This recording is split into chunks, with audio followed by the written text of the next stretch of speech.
నుండి ప్రారంభమైన ఈ మహాసభలు ఆనాడు నందమూరి తారక రామారావు గారు మొట్టమొదటి సభ.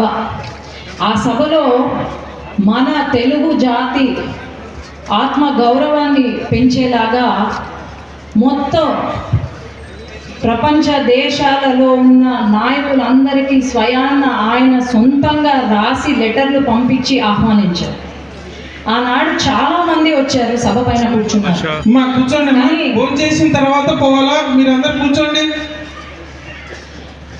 ఆ రోజు నందమూరి తారక రామారావు అంత గొప్ప వ్యక్తులు వెనకాల కూర్చొని ఉంటే ఆయన సభ మొదలు పెట్టినప్పుడు కింద కూర్చొని నేను ఫొటోస్ చూశాను. నేను ఎంత గొప్పగా ఉండింది ఆ ఫొటోస్. ఆయన అంత పెద్ద ఆయన సభలో స్టేజ్ పైన కింద కూర్చొని ప్రసంగిస్తుంటే ప్రతి ఒక్కరు వెనకాల నాయకులు అందరూ లేచి చప్పట్లు కొడుతూ ఆయనకు నమస్కారాలు పెడుతూ ఉంటే ఇంత గొప్ప నాయకులు మన ఆంధ్ర రాష్ట్రం నుంచి వచ్చారంటే అది మనం అందరం కూడా గర్వంగా ఫీల్ అవ్వాలి. అదేవిధంగా ప్రతి సంవత్సరం మనం మహానాడు చేస్తూ ఉన్నాము. కొన్ని సంవత్సరాలు మిస్ అయినా, ఆఖరికి కరోనా సమయంలో కూడా మనం మహానాడు చేశాము. ఈసారి అప్పుడు మహానాడు ఇప్పుడు వరకు జరిగిన మహానాడు ఒక ఎత్తు అయితే ఈ సంవత్సరం జరగబోయే మహానాడు ఇంకొక ఎత్తు. ఎందుకంటే ప్రత్యర్థి కంచుకోటను బద్దలు కొట్టబోతున్నాం మనం అందరం.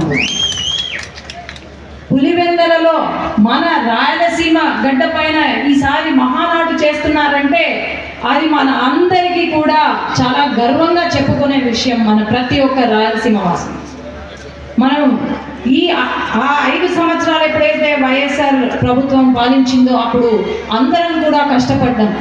ఈరోజు మన అసెంబ్లీలో సమావేశాలు జరుగుతుంటే, మహానాడు సమావేశాలు, ఎవరో అడ్రస్ లేని వ్యక్తులు కూడా ప్రెస్ మీట్ పెట్టి అసలు ఏం చేసినారు అభివృద్ధి అని ప్రశ్నిస్తున్నారు. ఏ రకంగా వెళ్తుందో మరి మనం ఆలోచన చేయాలి. అలాగే ఈరోజు అందరం కూడా మహానాడుకి సక్సెస్ చేసుకుంటూ ప్రతి ఒక్కరం కూడా మహానాడుకు వెళ్ళాలి అని చెప్పి ప్రతి ఒక్క నాయకుడు కూడా పిలవలేదు అని అనుకోకుండా మన బాధ్యతగా మహానాడుకి వెళ్ళి దాన్ని విజయవంతం చేయవలసిందిగా ప్రతి ఒక్కరి బాధ్యత. అట్లాగే మన లక్ష్యం నా వరకు నేను చెప్పాలి అంటే నేను పార్టీకి కట్టుబడి ఉన్నాను. ఈ వేదిక పైన, మహానాడు వేదిక పైన చాలామంది చాలా మాటలు అన్నా కూడా నేను పార్టీకి కట్టుబడి ఉన్నాను. కాబట్టి నేను ఎక్కడా కూడా ఎవరి గురించి ఏమి మాట్లాడను. మనం రాజకీయం చేసుకునే బదులు ప్రతిపక్ష వాళ్ళతో మనం రాజకీయం చేస్తే మన లక్ష్యం, మన ఆశయం ఏముండాలి? మళ్ళీ తెలుగుదేశం పార్టీ రావాలి, మళ్ళీ చంద్రబాబు నాయుడు గారు సీఎం అవ్వాలి, మళ్ళీ మన నాయకులను ఇక్కడి నుంచి ఎన్నుకోవాలి. అది మనం చేస్తే చాలు. మనం గొడవ పడకుండా అందరం కూడా సక్రమంగా చేసుకుంటే మన పార్టీని ముందుకు తీసుకెళ్దాం. ధన్యవాదాలు. అలాగైతే అసలు క్యాపిటల్ కూడా లేని రాష్ట్రాన్ని ఈరోజు ప్రధానమంత్రి వచ్చి మనకు నిధులు ఇస్తుంటే, అది కూడా మన నంద్యాలకు సంవత్సరంలో 2000 కోట్ల నిధులు ఈరోజు ఇచ్చారు అంటే మరి అర్థం చేసుకోండి. మనం అందరం కూడా గమనించాల్సిన అవసరం ఏంటంటే, అన్న చెప్పినట్టు, రాజశేఖర్ అన్న చెప్పినట్టు అందరం కూడా ఈ పథకాలను ముందుకు తీసుకెళ్లాలా. ఇది ప్రతి ఒక్కరి పైన ఉంది. అట్లాగే ఈరోజు అభివృద్ధి అనేది అన్ని నియోజకవర్గాల్లో సమానంగా జరుగుతుంది.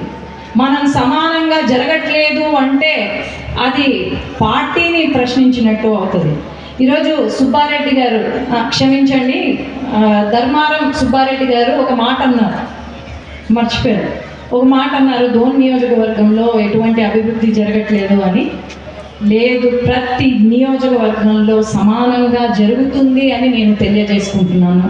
అట్లాగే నా ఎంపీగా నేను నంద్యాల జిల్లాలో ఎన్ని వీలైతే అన్ని తీసుకురాగలుగుతున్నాను. మన శ్రీశైలం ఎమ్మెల్యే గారు అయితేనేమి, ఫారూక్ గారు అయితేనేమి, ముఖ్యంగా ధోని ఎమ్మెల్యే గారు అయితేనేమి కేంద్ర మంత్రిగా చేస్తున్నారు. ఈరోజు రాలేదు, ఎందుకంటే ఆయనకు ఆపరేషన్ అయింది కాబట్టి ఈరోజు రాలేకపోయారు.